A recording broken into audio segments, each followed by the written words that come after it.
Middle east में एक नया और बड़ा संघर्ष शुरू हो गया है। तो चलिए समझते हैं कि ये हो क्या रहा है। ये लड़ाई शुरू हुई कुछ साफ मकसदों के साथ, ईरान के मिसाइल और न्यूक्लियर प्रोग्राम्स को खत्म करना।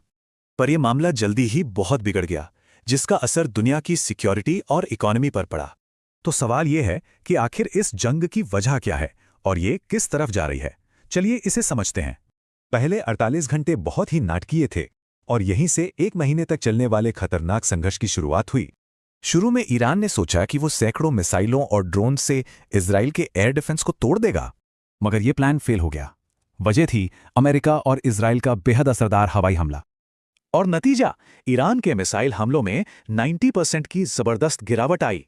तो ईरान ने अपनी रणनीति बदल दी। अब वो छोटे मोटे हमले करके लोगों में दहशत फैलाना चाहता है।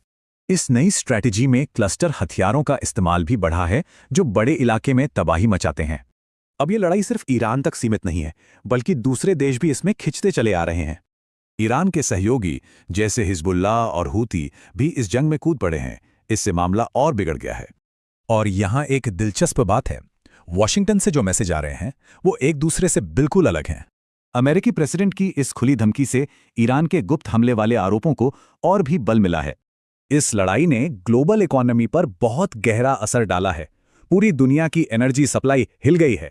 एक वक्त तो ऐसा आया कि तेल की कीमतें आसमान छूने लगीं, करीब $120 प्रति बैरल तक।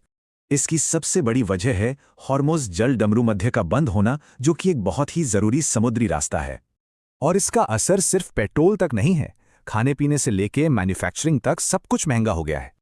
अब जब डिप्लोमेसी फेल हो रही है और लड़ाई फैल रही है, तो सवाल उठता है, क्या यह सिर्फ एक रीजनल वॉर है या एक ग्लोबल संकट की शुरुआत।